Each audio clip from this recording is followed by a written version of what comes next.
All right, hey, I'm Don Clark with FilemakerGurus.com and also FM Database Consulting, and we're here at FilemakerDevCon 2015. And I got a real treat for everybody, including myself. I got Richard Carlton over here from RC Computing and Consulting, and I have Tim Cimbura from Cimbura.com. So this is just a real treat. Two people I've never had the opportunity to meet. Thank you both for joining us today, and let's talk about some FileMaker stuff. Richard, you want to start it off? Tell us about your firm.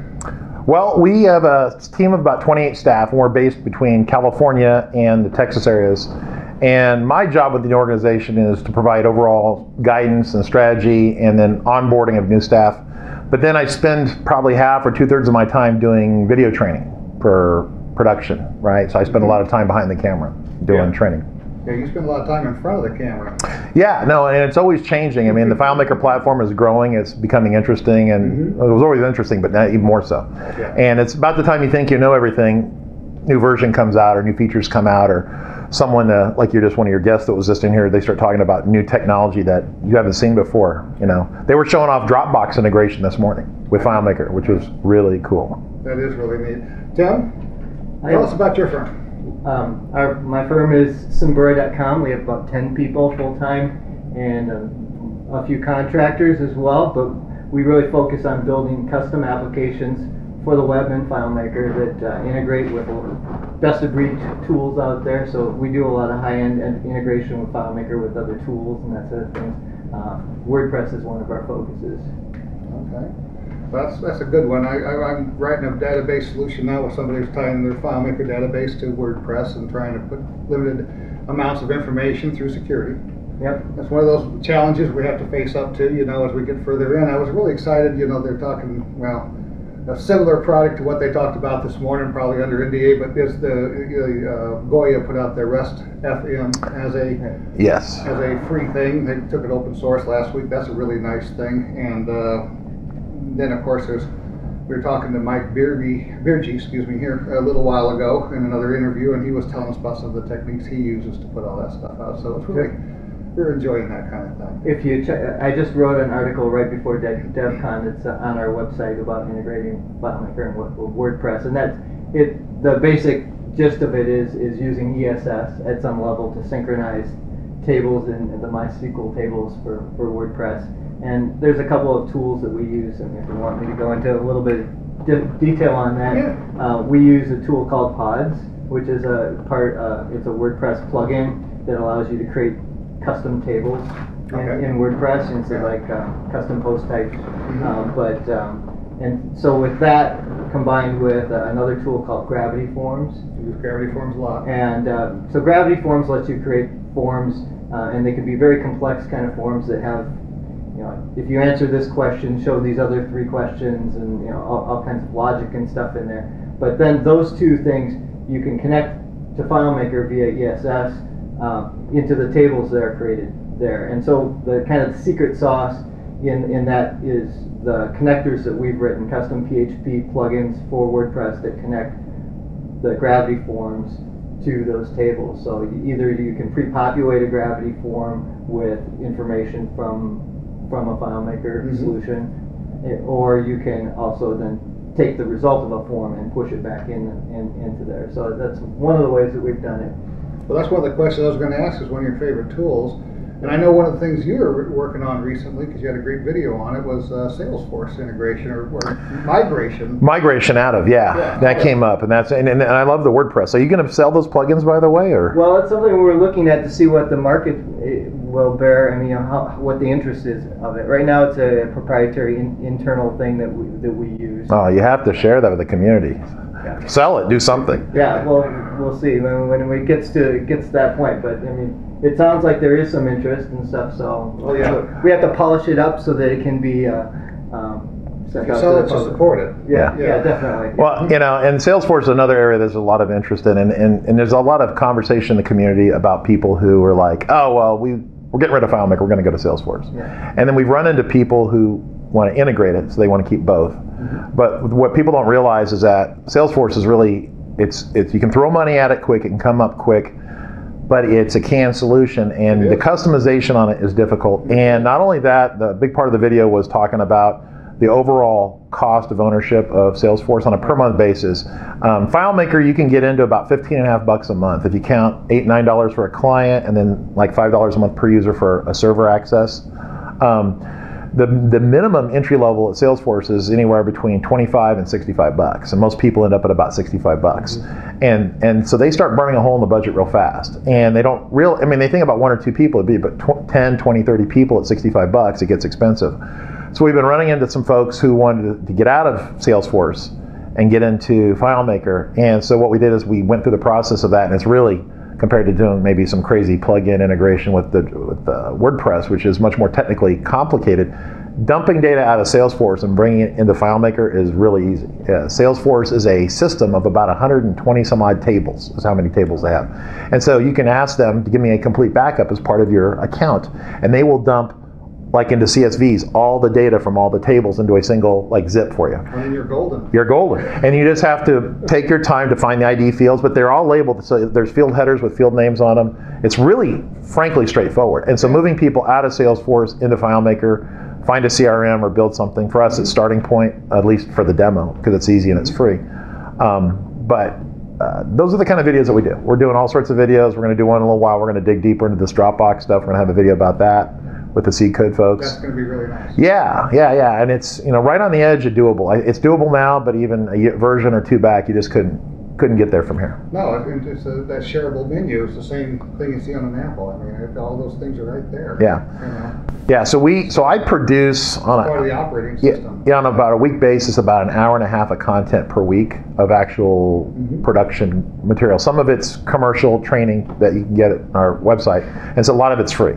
And so it's kind of a mix mash of both. So we just completed a project, a conversion of a Salesforce that was being used internally in a company they were using it for workflow, managed job tracking, and it was it was amazing because the Salesforce part of it had been heavily customized, but it essentially ended up being like a flat table of project task information and stuff. And when we were able to convert them to FileMaker, they got this flexibility in how they were just amazed that this tool could do so much more than a tool that costs. Yeah, and it gets into a deal, there's some consultancies who actually are really deep into Salesforce, like Soliant, and they can actually hit both ways. But if you actually even talk to Soliant, for customization and things like that, they actually prefer, I think, FileMaker. Just because you're limited. A lot of times you can define custom fields in Salesforce, and those will come out as part of your data dump. Right. It's a field name with an _C on the end, indicates a custom field that is specific to you, not Salesforce, right? But when people get those, it's harder to drop them on the screen where they want them. It's hard to interact because we have this layout mode, this whole presentation layer, right? And it just doesn't exist that way in Salesforce, at least where a power user can get to it. Right. I know when I was working with it at a client request, I got pretty familiar with it. I thought it was pretty powerful, but very limited in its explainability compared to FileMaker. Right. But the rub is that if you need to scale it to, we need to buy it today and I need it in 1,000 people instantly, and then that's where it runs. That's its niche. So. Yeah, it's a niche for that, and that's also, I guess, why Microsoft, bought that deal went through. I guess the Microsoft purchase of Salesforce. I think we were kicking it around. I don't know. Yeah. Anybody else in the room? Yes, Microsoft have bought it. It'll be dead in a year. Okay, well. They ruined Skype. Well, you might want to. You'll want to check. Everything they buy, they ruin. Yeah. So anyway, so someone was trying to buy them. I thought it was Microsoft was talking to them. It may have not, maybe not been, but it was interesting. Obviously, there's interest in that business has really grown. They've done very, very well. In fact, Salesforce specifically identified FileMaker at some level as a tactical threat to them, someone that they wanted to bump off. Yeah, and that came up, kind of clandestinely over the years. Yeah. But they would love to see a FileMaker go away because it does chew into them a little bit, and of course vice versa, it chews into some people where the instant deployability of FileMaker. That's the thing with FileMaker. FileMaker is a product company. It doesn't come in a box anymore, but it's basically a box. And when you buy Salesforce, it's a link, and that's really a huge difference for people who they want it now. So. Yeah, it's a canned solution though. It's going to be one of those things that you've got to try to fit your business processes in your CRM essentially. Yeah. all your tracking, all that information, you got to try to fit those processes into how they do things. And the extra you want to add on, you got to put a custom field. Even then, it's a kludge. Yeah, yeah. I think that's what I think at any rate. So there's an interesting point about this whole thing of cloud computing. I actually think it's a really fundamentally bad, unsound idea, because you're putting your data in the hands of somebody else. You have no control over it. You don't know what it's being used for, whether it's being data mined or sold. And a lot of the time, these cloud services don't allow you to pull your data back out. And sometimes they go away. Yeah. With your data. You know, what's interesting about that, FileMaker, at least today, didn't talk, at least thus far, I haven't heard the words cloud come out of their mouths, but I know that if you look at their job positions, the positions that are open in the organization, they have positions for cloud manager this, and cloud senior engineering this, and cloud. So clearly FileMaker has some direction they'd like to go in that area just by looking at who they're trying to hire. And obviously for them to be more easily deployable would be an area for them to attack. Once again, hasn't been talked about publicly, and I don't have any inside track to that other than to say that if you look at the job openings, when they say cloud in the title of like 3 or 4 people they're trying to hire, that's a clue. A clue that is. There are so Pretty many, subtle clue. Yeah. so many clients though that really have no interest in installing FileMaker server and taking care of it in their That's correct. And they want a solution, so that if you're talking to them on the phone and they say, yeah, we want you to just take care of everything, right, and we don't want any machines or whatever, and so offering that simplicity to them, to clients is really important. But one of the things you can do to put their mind at rest with the data part of that is, you've got a one-on-one relationship with a lot of them. The other thing is I drop stuff off to Dropbox for them. They have their own Dropbox account. I can link stuff up and share a file with them, and every night they get a backup of their database available to them. Yeah, I think this speaks to. Yeah. I think it even speaks to some of the Canadian. There were some regulations about some of them using. I don't remember it was a federal regulation up on their end about using U.S. servers with mission critical applications that were over outside the country border, whatever the regulation was on that. For their government type things. Oh, even for some of their business, based upon business regulation, right? And so having even you have to, like in the United States, we have HIPAA, right, which puts all these regulatory type things in it. And with them, they had an additional issue of trusting a non-Canadian business, not within the borders, with hosting critical data that was outside the borders. We do that with our government stuff in China. So. Yeah, yeah. So, are you familiar with that issue? Not specifically, Richard. Yeah, I've vaguely heard it. But I mean, it's a fundamental problem because the moment you disseminate it to that level, yes, and you don't know where the servers are located, right? And no idea. They could be in Vanuatu, which is 5,000 miles from anybody. Yeah. And there's a very interesting book. I don't know whether you read it, by Neil Stevenson called Cryptonomicon.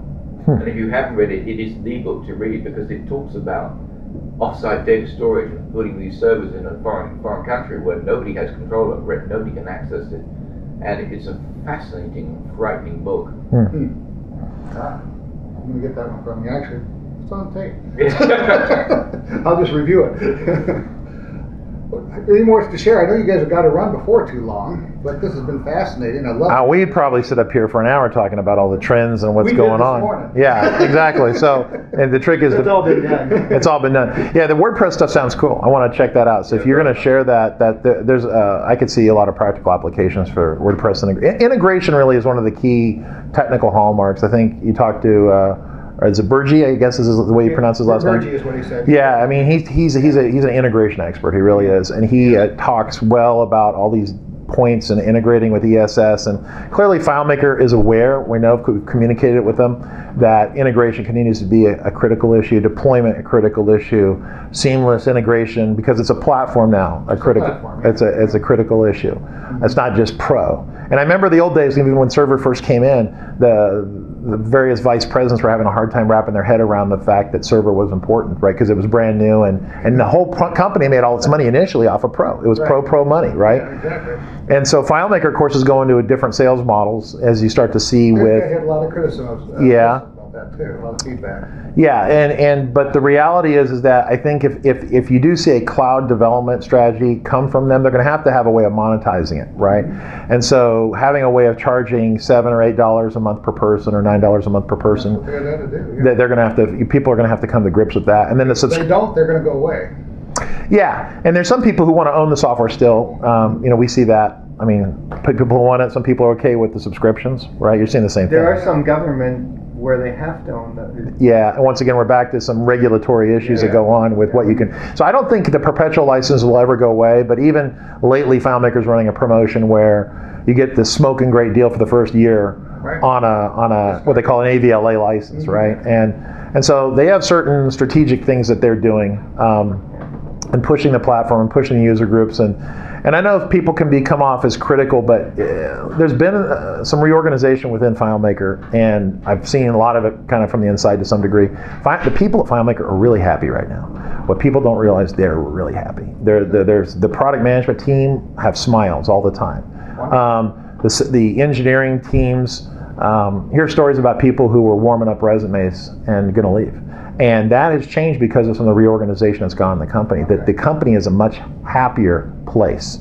And that only bodes well. When you have people who care about the platform and they're happy and they want to be there and they want to do a great job and they want these next releases to be really great, whatever they did in the reorganization, you never want to see the sausage factory from the inside, has been good, has been really good. And just from the standpoint of employee happiness and retention, much happier people. And so we see that if you work closely with FileMaker and you interface with some of these people, you see them on down days, you see them on up days, and right now they're almost all up days. It's really, really exciting. So for those of you in the community who don't see some of this stuff, and I try to articulate this kind of indirectly as best I can, but the reorganization has been very positive, very, very positive. I don't know how the extent of it, to tell you the truth. Well, and the problem is I can't even talk about it. The rub is, and if you ask FileMaker about it, they would say, what reorganization? What organization? There's no reorganization. But there was a reorganization basically in sales a couple years ago that's revitalized the sales team, and it's almost a totally new sales team, and they're very aggressive. They're talking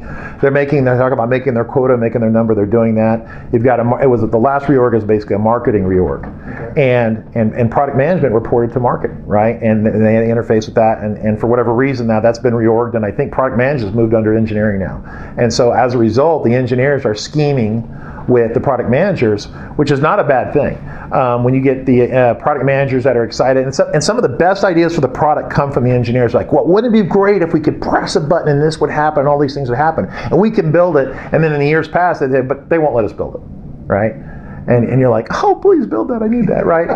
And I think they got, it's like your dog on a leash. You take your dog for a walk, you put a 2-foot leash on the dog, or you give it 20 feet, dog's gonna be a lot happier. Yeah. You get a lot more rope to the dog to run out and it can cause mayhem, but I think for us it's good. Sometimes you get tangled up in other dogs. Other dogs, right? But no, they're very positive right now. Very positive down at the corporate. 14 was a really solid release, and I think we're changing over our customers faster than almost any other release that's come out That's recently. true for me too. I'm taking people up faster than I thought I would. I'd wait for the first major fix to it or something. But right.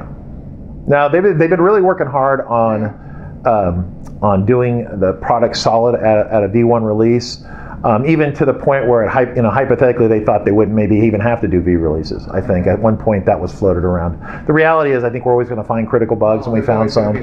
And then they had a patch on some of the server within 30 days, right? So, but they have to be flexible. They have to be agile. The development methodology down there within, we talk about our development methodologies, exactly, and they have to be very agile with what they're doing. And the engineering teams and the product management teams are very positive. I can't say enough about that, and people can read a lot into that. They get up in front of everyone, they say, oh, we're profitable for 70 months or 70 quarters or whatever. Yeah, 70 quarters. But some of those quarters, people weren't happy, right? But right now, it's on an upswing in terms of happiness. And you want happy employees. Happy employees do great work, and that's what you've got down there. That's wonderful to hear. Now, you guys, I know you probably have to take off at 3 o'clock, you said? Yeah, I've got to go down to the Visionary Bar. Okay, well, thanks so much for stopping by. Yeah. Again, just one more time to recap. I'm Don Clark with FileMakerProGurus.com and FM Database Consulting. I was joined today at DevCon 2015 by Tim Cimbura and Rick Carlton, and I really do appreciate it. Sir, Yeah. nice to meet Thank you. you very much. And you stop back by again if you want to talk some more. Sure. We don't have to always record everything. We can just sit around and talk, and that's what we've been doing. Yeah. So, Great. thanks. Yeah. And really appreciate coming.